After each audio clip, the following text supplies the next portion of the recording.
Hello बच्चों, प्रश्न को देखते हैं। तो प्रश्न में दे रखा है फॉर्मिक अम्ल तथा एस्टिक अम्ल में विभेद किया जाता है। तो यहाँ पे चार विकल्प दे रखा है ए, बी, सी तथा डी।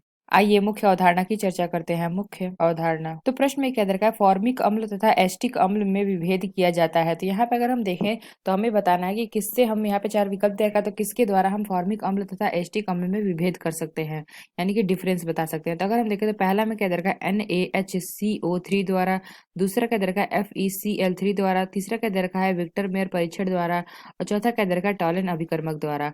तो यहाँ पे अगर हम देखें तो फॉर्मिक अम्ल दे रखा है, तो फॉर्मिक अम्ल का हमारा सूत्र क्या होता है, तो ये अगर हम देखें तो इसका सूत्र होता है हमारा HCOH डबल बॉन्ड O। और हमें क्या दे रखा है एस्टिक अम्ल, तो अगर एस्टिक अम्ल देखें तो उसका हमारा सूत्र होता है क्या CH3COH डबल बॉन्ड O। तो किसके द्वारा हम यहाँ पे विभेद कर सकते हैं, तो यहाँ पे अगर हम देखें तो जो हमें टॉलन अभिकर्मक दे रखा है इसके द्वारा हम क्या कर सकते हैं, विभेद कर सकते हैं। तो टॉलन अभिकर्मक में क्या होता है, यहाँ पे अगर हम देखें तो टॉलन अभिकर्मक द्वारा विभेद कर सकते हैं। तो टॉलन अभिकर्मक क्या होता है, इसको हम Ag2A से क्या करते हैं, अभिक्रिया करते हैं। तो यहाँ पे अगर हम देखें तो हमें फॉर्मिक अम्ल दे रखा है, इसकी अभिक्रिया अगर हम करेंगे Ag2O से, तो यहाँ पे हमें क्या प्राप्त होगा, यहाँ पे हमें उत्पाद प्राप्त हो जाएगा। तो ये हमारा Ag2O है, हमारा क्या है अमोनियम सिल्वर नाइट्रेट, यानी कि टॉलन अभिकर्मक। इसकी अभिक्रिया करके यहाँ पे हमें प्राप्त हो जाता है 2 मोल Ag के, प्लस हमें प्राप्त हो जाएगा CO2 प्लस H2O। तो यहाँ पे हमें क्या प्राप्त हो गया, सिल्वर। तो यहाँ पे हमें क्या प्राप्त हो गया, सिल्वर। तो अगर हम दूसरा देखें तो दूसरा में क्या दे रखा है एस्टिक अम्ल, तो इसकी अगर हम अभिक्रिया कराते हैं प्लस Ag2O से, यानी कि टॉलन अभिकर्मक से यहाँ पे अभिक्रिया कराते हैं, तो यहाँ पे हमारा क्या होता है, कोई अभिक्रिया नहीं होती है, कोई अभिक्रिया नहीं होती है। यानी हम कह सकते हैं कि जो हमारा डी दे रखा है टॉलन अभिकर्मक द्वारा, इससे हम क्या कर सकते हैं, विभेद कर सकते हैं। तो अगर हम देखें तो सी क्या दे रखा है विक्टर मेयर परीक्षण द्वारा।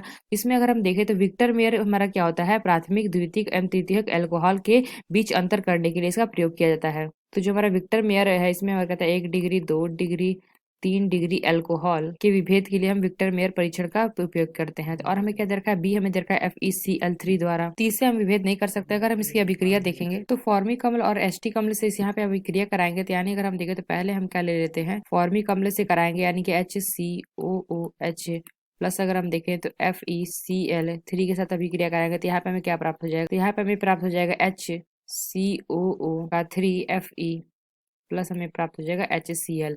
और अगर हम देखें तो हमारा एस्टिक अम्ल यानी कि CH3COOH प्लस इसकी अभिक्रिया करा देते हैं FeCl3 के साथ, यहाँ पे हमें क्या प्राप्त हो जाएगा, वही हमें उत्तर प्राप्त होगा, यहाँ पे CH3COO और यहाँ पे हमारा जाएगा 3 मोल, और ये हमारा हो जाएगा Fe और प्लस हमारा क्या हो जाएगा HCl। तो यानी हमने क्या देखा, दोनों में हमारा सेम उत्पाद प्राप्त हो रहा है। इससे हम क्या कर सकते हैं, FeCl3 के साथ हम विभेद नहीं कर सकते हैं, इसलिए जो हमारा बी विकल्प या विकल्प भी हमारा गलत होगा। तो अगर हम ए देखें तो ए में हमें क्या दे रखा है NaHCO3 द्वारा। इसकी अगर हम अभिक्रिया कराते हैं तो यहाँ पे हमारा क्या हो जाएगा HCOOH और प्लस अभिक्रिया करा देते हैं NaHCO3 की, तो यहाँ पे हमें क्या प्राप्त हो जाएगा HCOO Na प्लस यहाँ पे CO2 प्राप्त होगा और हमें जल के अणु यानी कि H2O।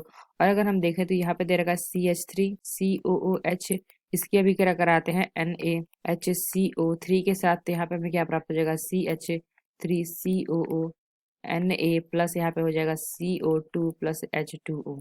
तो यहाँ पे हमने क्या देखा, दोनों में हमें उत्पाद दे रहा है, इससे अभी हम क्या कर सकते हैं, विभेद नहीं कर सकते हैं। तो यानी हमने क्या देखा, जो हमारा फॉर्मिक अम्ल और एस्टिक अम्ल में विभेद करने के लिए हम क्या करते हैं, टॉलन अभिकर्मक का यूज करते हैं। यानी हम कह सकते हैं जो हमारा डी विकल्प है, यह विकल्प हमारा सही होगा। तो आशा करते हैं आपको समझ में आया होगा। धन्यवाद।